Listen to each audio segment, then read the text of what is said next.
Bonjour, comment résoudre une équation en cos x et sin x? Ayez tout de suite en tête que pour les équations en cos et sin, il faut partir d'un schéma du cercle Trigo. On veut résoudre l'équation cosinus x égale moins 1 demi. Il faut toujours commencer par travailler sur le cercle. Je vous rappelle que le cosinus, c'est l'abscisse, donc vous indiquez ce cosinus. Il y a une première solution ici, dont vous devez trouver la valeur par vos connaissances sur les angles de référence et la symétrie du cercle, qui est 2π/3. Donc on a une première solution. Mais attention, si en partant de 2π/3, vous rajoutez un tour, ou plusieurs tours, vous avez toujours des solutions. Et ce nombre de tours peut être négatif puisqu'on peut tourner dans l'autre sens. C'est pour ça qu'on précise que K, le nombre de tours, appartient aux entiers relatifs.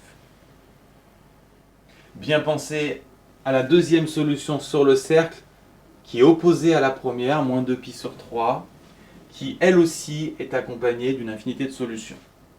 On peut vous demander également de résoudre cette équation sur l'intervalle moins pi, pi. Dans ce cas, vous partez de moins pi, vous parcourez le cercle de cette façon, vous récupérez moins 2π/3 et 2π/3 qui appartiennent bien à l'intervalle moins pi, pi, donc vous les notez.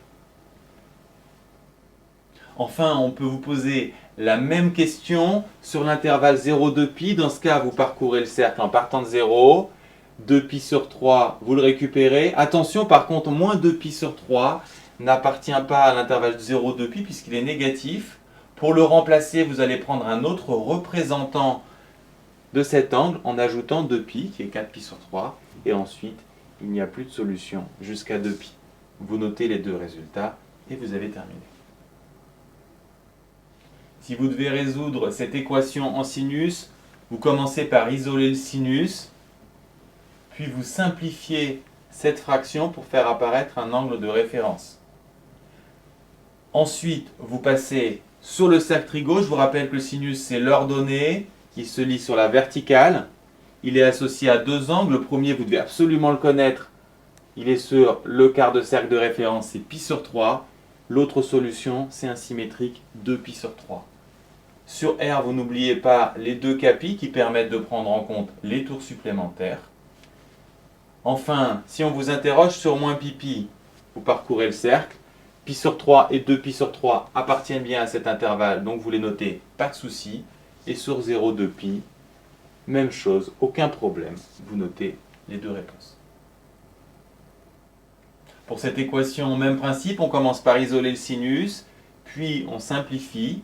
Par contre, cette fois, on ne reconnaît pas un angle de référence. Ce qu'il faut voir très vite, c'est que moins racine de 3 est strictement inférieur à moins 1, alors que les sinus sont tous compris entre moins 1 et 1. Il n'y a donc pas de solution à ce problème. Ici, face à cette équation, on a envie de répondre 4π/13. Et on peut indiquer le résultat. Il faut simplement ne pas oublier qu'il y a une deuxième solution qui est opposée, moins 4π/13. Ensuite, quand on s'intéresse à l'intervalle sur lequel on doit donner la réponse, 0,2π, on constate que moins 4π/13 étant négatif, il n'appartient pas à cet intervalle.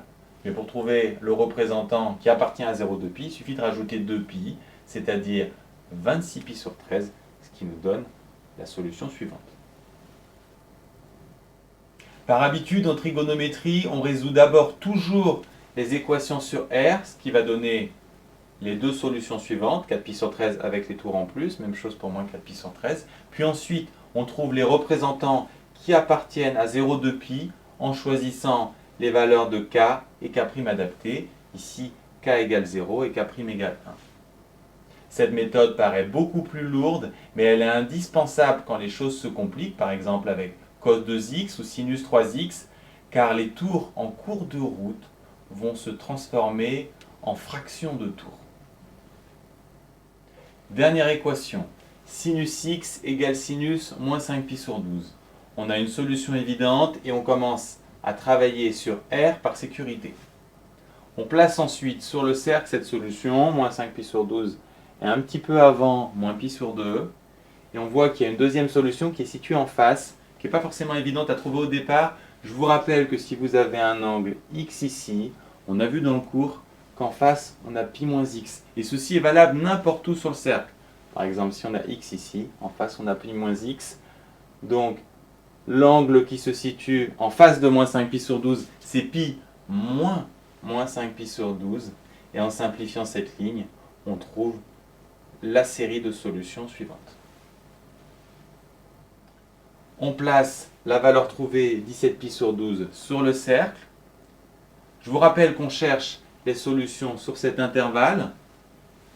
On parcourt le cercle en partant de moins pi. 17 pi sur 12 n'appartient pas à l'intervalle cherché puisque 17 étant plus grand que 12, on dépasse pi. Il faut chercher un autre représentant qu'on obtient en enlevant un tour, donc 24 pi sur 12. On trouve ce résultat. Ensuite, moins 5 pi sur 12 appartient bien à l'intervalle cherché. Et il n'y a plus de solution. On note les deux solutions trouvées. On aurait également pu les trouver en remplaçant k et k' par les valeurs qui permettent d'être sur cet intervalle.